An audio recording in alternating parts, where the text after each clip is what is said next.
Why is a simple cleaning copay $85? I didn't look up from the insurance statement. Gary the plumber sat half buried under the kitchen sink, his breathing heavy against the cabinets. He clanked a pipe that had been leaking for 2 weeks. The kitchen felt too small. Between the smell of damp PVC and the August humidity pressing against the windows, I felt like I was vibrating. I keep the ledger for this house. I log every cent that enters and leaves. I don't do it because I enjoy spreadsheets. I do it because the kids' college fund hasn't moved in 4 months. Brandon says the market is volatile. He tells me to stop hovering. But if I don't hover, we slide backward. Reaching for a highlighter on the granite, I found a crinkled piece of thermal paper tucked into the mail sorter. I pulled it out. It was a receipt from the Gilded Lily, a place about 40 miles east. 2 entrees, a bottle of Cabernet, and a dessert platter. The total was nearly $400. The date was last Thursday. Last Thursday, Brandon told me he was staying late at the office for quarterly projections. He called me at 6 p.m., complaining about the traffic on the I-4. "You almost done under there, Gary?" I asked. My voice sounded distant. "Almost," Gary grunted. "Just gotta tighten this coupling." I stared at the receipt. The Gilded Lily is a destination spot, not a place for a quick work meal. I don't know any clients of his who live that far east. The back door clicked. Beth walked in carrying organic snacks for the kids. She's been our nanny for 2 years. She wears these neutral-toned linens that make her blend into the walls. She stopped a few feet away and looked at the paper in my hand. "The kids are finally down for their nap," Beth said. She didn't smile. She just stood there with her posture perfectly straight. "Thanks," I replied. I kept the receipt pressed against the counter. "Did Brandon mention going to the coast last week?" Beth shifted her weight. "I don't think so. Why? Just wondering." I tucked the receipt into my pocket. My heart hammered an uneven rhythm against my ribs. I tried to tell myself it was a business dinner. He forgets where he puts his keys. But he isn't careless with money. He wouldn't leave a $400 paper trail in the mail sorter. I spent the rest of the afternoon prepping. We were hosting a housewarming party for the new neighbors, the Millers, though we've lived here 3 years. In this gated community, a housewarming is just a way for established residents to show off renovations and ensure everyone knows who has the most expensive quartz. While I arranged the shrimp cocktail, my phone buzzed. It was a notification from the neighborhood Facebook group, The Moderators. 3 women who treat the community bylaws like the 10 Commandments posted a photo of a silver sedan parked in a driveway 3 streets over. The caption read, "Unidentified vehicle spotted. Please report any unfamiliar guests to the security gate to maintain community standards." I stared at the photo. The car looked exactly like the rental Brandon used for his business trip to Atlanta last spring. By 6 p.m., the house was full. The air smelled like expensive perfume and the underlying tension of people judging my hedges. I saw Mrs. Gable from the HOA board eyeing my landscaping through the sliding glass door. She already sent me a warning last month about the mulch color not being earth-toned enough. Brandon was in his element, holding a glass of scotch and laughing with a group of men in polo shirts. He looked relaxed. He looked like a man with nothing to hide. "You're barely eating, Vicky," Brandon said. He slid an arm around my waist as he drifted away from the group. He smelled like cologne in the outdoor grill. "Just tired," I lied. I looked over at Beth. She hovered near the edge of the room, keeping an eye on the children. She caught my eye and quickly looked away. The party hummed along until a woman I didn't recognize walked through the front door. She wasn't a neighbor. She was in her late 60s, wearing a dress too formal for a suburban backyard bash. She didn't look for the host. She walked straight toward Brandon. Brandon's smile didn't vanish, but it froze. It was a tiny glitch in his expression that only someone who has spent 20 years studying his face would notice. "Brandon," the woman said. Her voice cut through the noise of the party. "I didn't think you'd have the nerve to invite people over to a house you bought with my son's inheritance." The circle of neighbors went silent. Brandon didn't move. He kept his arm draped around me, his fingers tightening on my waist. "Claire," Brandon said, his voice low. "What are you doing here?" "I'm here to make sure you're not lying to this poor woman," she replied, looking at me for the first time. A coldness settled in my stomach. I didn't ask who she was. I just looked at Brandon's hand on my hip and wondered why he wasn't letting go. Then the practical side of my brain took over. If this woman was right, the house wasn't ours. Or at least, not legally. I thought about the mortgage statements I'd been logging in my spreadsheets and the paperwork in the mahogany file cabinet in the office. If Brandon lied about the down payment, he lied about everything. I looked at the Millers and Mrs. Gable and wondered who would be posting about this on the Facebook group by tomorrow morning. I wondered where I would even sleep if I left for a week. My parents have a condo in Sarasota, but they would just tell me to work it out. I thought about the kids' college fund again. If the money for this house was stolen or misappropriated, we weren't just sliding backward. We were off a cliff. I stood there for a minute. The Millers were laughing and clinking ice in their glasses, and it felt like they were in another zip code. Brandon kept his hand on my hip, his fingers digging into the fabric of my dress. I asked him who she was. I didn't even look at him. I just stared at the sliding glass door where Mrs. Gable was probably still judging our mulch. Brandon sighed. He let go of me and stepped back to grab his scotch from the side table. He took a slow sip and scanned the room to make sure nobody was leaning in too close. He told me she was an old family acquaintance. He said Claire was unstable and had a hard time after her son died, and that she just liked to stir things up. I told him she said he used the kids' inheritance to buy this house. He chuckled, but it sounded like he was reading from a script. He shifted his weight and checked his phone. He told me I was overthinking it, and that Claire was just a grieving woman who didn't know the facts. He asked if I really wanted to believe a stranger over my husband. I wanted to push him. I wanted to demand the closing documents and the bank transfers from 3 years ago. But the Millers were drifting back toward us, and the social pressure of the gated community felt like a physical weight.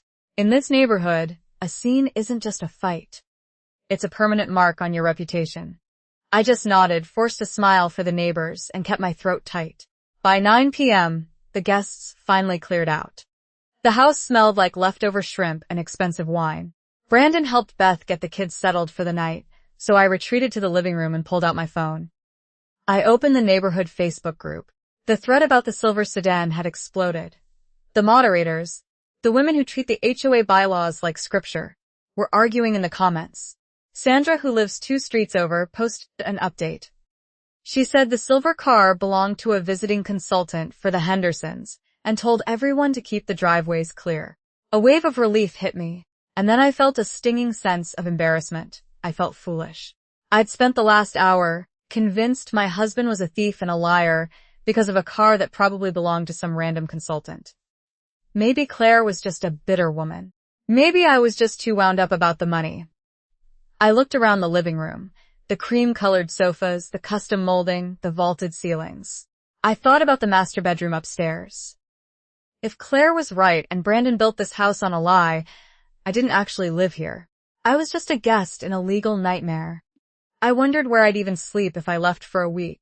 My parents' condo in Sarasota is tiny, and they just told me to be a good wife and fix it. The thought of packing my life into boxes while the neighbors watched from their porches made my stomach churn. Once the kids were asleep and Brandon was in the shower, I went to the mahogany file cabinet in the office.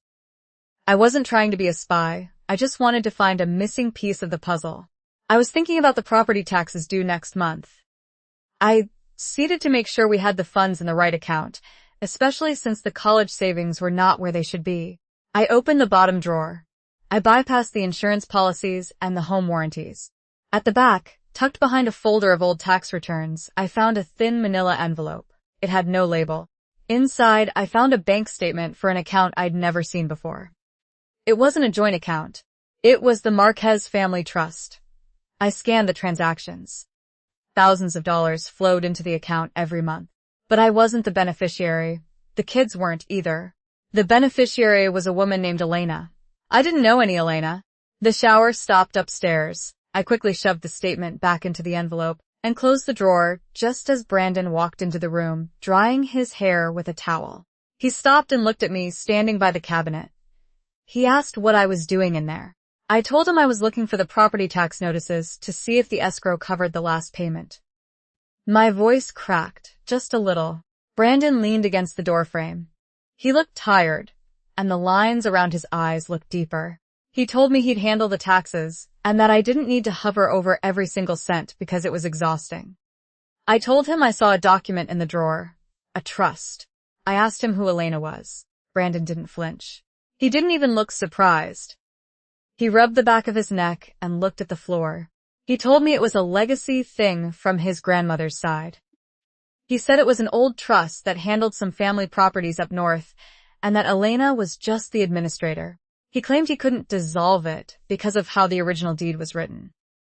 I asked why money still went into it every month. He shrugged and turned toward the closet to hang up his robe. He said he wasn't entirely sure, and that it was probably automated dividends. He told me he hadn't looked at that account in years, and that it wasn't a big deal. He didn't offer to show me the account. He didn't explain why a legacy trust for properties up north lived in a manila envelope at the bottom of our file cabinet. He gave me a half answer and walked out of the room. I sat down in the swivel chair and stared at the mahogany drawer. If Elena was just an administrator, why was she the beneficiary? My phone buzzed on the desk. It was a text from my sister asking how the party went, and if the Millers liked the shrimp. I didn't reply. I just looked at the college fund ledger sitting on the desk and then back at the drawer. I didn't know what the next step was. But for the first time in 20 years, I didn't trust the math in my own house. I sat in that chair for a long time, staring at the mahogany desk grain. The central air hummed against the Florida humidity. Brandon was gone, likely pretending to be asleep, and the silence stretched. While Brandon stayed in the shower, I returned to the office. Ignoring the manila envelope, I pulled the old fire-safe box from the back of the closet. It was a dented, heavy thing containing our passports, the kids' birth certificates, and the deed. I searched for the original closing documents to verify whose name appeared on the title. Digging through the folders, I found a blue plastic sleeve. I pulled out a document titled Prenuptial Agreement. My chest tightened. I had no memory of a prenup. We spent years together before the wedding, sliding into marriage with the assumption that everything was shared. Scanning down to the signature line, I found my name. The cursive resembled my handwriting, but the V looked too sharp, and the loop of the L appeared too wide. Below the forged signature, I spotted a faded purple notary seal. East Coast Notary and Legal Services. Sweet pooled at my neckline, I recalled the receipt from the mail sorter, the Gilded Lily. After typing the notary's name into Google Maps, I saw the office sat in the same small strip mall as the restaurant 40 miles east. The locations matched. Brandon hadn't been at the office last Thursday, nor had he been stuck on I-4. He had visited a notary in a town where nobody knew him to finalize a forgery from years ago. Vicky? I jerked back, nearly knocking the safe over. Beth stood in the doorway in a beige linen tunic, her hands clasped. She didn't come inside. She just hovered on the threshold, her eyes darting to the papers on the desk. The kids want breakfast, she said. She didn't look at me. She looked at the blue sleeve. I didn't hide it. I held the paper up. Do you know about this? Beth shifted her weight. Brandon handles the legal stuff. I just help with the house. This is a forgery, Beth. I never signed this. Beth let out a short, breathless laugh. I don't know the specifics. He just told me it was handled. He said it was for the kids' future. What future? This says that if we divorce, I get nothing from the trust. Nothing from the house. Beth looked away, staring at a photo of the kids on the bookshelf. He wants things stable, Vicky. You know how you get about the money, the hovering. He just wanted some breathing room. Hovering felt like a slap. I looked at the budget spreadsheets on the desk. I tracked every $85 copay and every gallon of mulch to keep the HOA off our backs. This wasn't about a grocery budget, it was a legal erasure. Who is Elena? I asked. Beth paused. She opened her mouth, then closed it. She's an associate, I think. Brandon said she helps manage the properties. She's the beneficiary, Beth. Beth stepped back into the hallway. I have to make the pancakes. I'll tell the kids you'll be down in a minute. She disappeared before I could ask anything else. I stared at the empty doorway. Beth knew about the trust and the notary. She had watched me obsess over the college savings while the money diverted elsewhere. I didn't go downstairs. Instead, I took photos of every page of the forged prenup, the notary's seal, and the bank statement for the Marquez Family Trust. uploading them to a private cloud folder with a password Brandon didn't have. Opening my banking app, I checked the joint savings to see what remained. A pending transfer of $5,000 to an external account appeared, dated for tomorrow. My hands shook. I tried to cancel the transfer, but I saw a message on the screen. I lacked the administrative permissions to stop a scheduled payment from the primary account. Brandon had changed the settings and locked me out of the ledger. Sinking back into the chair, I looked at the custom molding and the vaulted ceilings. If I left this house today, I had no place to go without a hotel I couldn't afford. I thought of the neighborhood Facebook group and the moderators who tracked every unfamiliar car. Moving boxes or bringing in a lawyer would alert the whole street. My phone buzzed with a text from my sister. "Did you ever find those property tax notices? Just checking in." I left it unanswered. After staring at the blue plastic sleeve, I closed the fire-safe box and slid it back into the dark corner of the closet, knowing I needed to stay quiet to protect the remaining accounts. I walked toward the kitchen. The kids' laughter and the smell of pancakes filled the air. Brandon sat at the table, scrolling through his phone. He looked up and smiled. The same smile he'd used for 20 years. "Morning, honey," he said. "You look tired. Did you sleep okay?" I didn't answer. Moving to the counter, I poured a glass of water while Beth watched me from the corner of the room. Bubbles clung to the side of my glass. The water tasted like chlorine. Brandon didn't look up from his phone. In the corner, Beth stood with hunched shoulders, pressing herself against the kitchen paint. "You're not eating," Brandon said. "I'm not hungry," I replied. He finally looked at me, searching my face for a crack. He asked if I was coming back to bed or if I planned to just stand there. "I have a few things to organize for the week," I said. For the next 3 days, I moved in silence. Instead of throwing the forged prenup in his face, I spent my mornings in my car, parked 3 blocks away from the gated entrance. The neighborhood Facebook moderators tracked every unfamiliar car. I didn't want them flagging me for suspicious idling. Cleaning out the glove box on Tuesday, I found a crumpled receipt from a jewelry store in a town 2 hours away. My chest tightened. I spent an hour staring at the date, only to see it was a 3-year-old receipt for a gift he'd given me. I tossed the paper aside, though my hands continued to shake. I met with a lawyer who specialized in asset fraud and title disputes. Sharp glasses framed her eyes, and she spoke with a no-nonsense voice. After she looked over the photos of the forged document and the trust statement, she told me the house title was a disaster. Brandon used funds tied to a deceased man's estate, Claire's son, and that fraud clouded the deed. The house functioned as a leasehold nightmare, a contested asset that Brandon had no legal right to control. On Tuesday, I transferred $5,000. Watching the balance drop on my app, I felt a knot tighten in my stomach. Years of adding to the kids' college savings vanished in one click. My voice cracked as I whispered that it was necessary. I kept the transaction a secret from Brandon. Noting the account number where the money landed, I sent the details to my lawyer. That night, I lay awake, staring at the ceiling and calculating hotel costs. I don't have a sister in Florida, and my parents' guest room serves as a storage locker. The prospect of paying for a room out of my own pocket made my stomach churn. The house felt different. Every time Brandon walked into a room, a surge of coldness hit me. While the ledger remained on the desk, I stopped updating it. I closed the book and left it there. Friday morning provided the worst possible timing, which made it perfect. The neighborhood buzzed while the HOA performed quarterly landscape inspections. Mrs. Gable already stood on the sidewalk with her clipboard, noting our hedges were a 1/4 inch too high. Brandon leaned against the car in the driveway, talking to one of the neighbors about a new investment opportunity. He laughed and gestured with his hand, playing the part of the successful husband and father.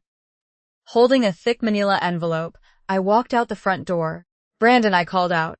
He turned and smiled. "Everything okay, honey?" I didn't smile back. I handed him the envelope. "These are for you."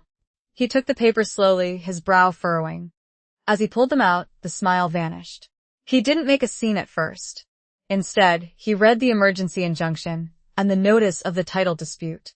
Because of the fraud and the contested funds, the court granted me temporary exclusive possession of the residence. The law barred him from the property. "What is this?" he whispered. Vicky, what is this? You can't stay here, I said. He tried to step toward the porch, but I stepped back. I mean, honestly, we can just talk about this, he stammered. I can explain the trust. I can fix. I'm changing the locks at noon, I interrupted. Across the street, Greg, the community forum moderator, watched us. Brandon's face shifted from pale to a blotchy red. He looked around at the neighbors and stepped back from the driveway. He didn't fight me. The legal weight of the fraud held him in place. For the next hour, he packed a single suitcase with jerky, erratic movements. He didn't look at me or the kids, who watched from the upstairs window. 2 hours later, he left. A week later, a mutual acquaintance told me he was staying at an extended stay motel on the edge of town. The kind with a kitchenette and the smell of old carpet. The court froze the trust accounts, leaving him unable to afford a new place. The state audited the legacy money he'd bragged about. The house is quiet now. It feels off. Whenever I walk past the office or see the custom molding in the hallway, I think of the lie that paid for it. While I still handle the property taxes and ensure the mulch is the exact shade of brown Mrs. Gable approves of, I do it for myself. Beth left shortly after Brandon did. Without asking for a reference, she packed her things and disappeared. I didn't stop her. Last Tuesday, I sat in a beige office with a woman who asked how I was handling the transition. I told her that I still wake up at 3 a.m. staring at the ceiling. I mentioned the days I want to call him just to scream, and the days I can't remember the sound of his voice. She told me it takes time to get over this kind of thing. I gripped the armrests of the chair and sighed. Standing up, I grabbed my purse and walked to the parking lot. Checking my phone, I saw a notification from the neighborhood Facebook group about a suspicious white van. The app vanished with one swipe, and I drove home. Thank you so much, Vicky, for trusting us with your story and sharing such a personal journey. I can only imagine the sheer level of betrayal you felt, discovering that Brandon not only lied about his entire legal history, but went as far as forging a prenup to erase your security. To have Beth in your home, acting as a confidant while knowing those secrets, adds a layer of heartbreak that is truly difficult to process. It takes incredible strength to navigate that kind of legal and emotional nightmare while protecting your children. Now, I want to turn this over to you, our community. Vicky has successfully reclaimed her home, but she admitted that it still feels off because she knows the lies that paid for the custom molding and the vaulted ceilings. Do you think she can ever truly find peace living in a house built on Brandon's fraud and stud?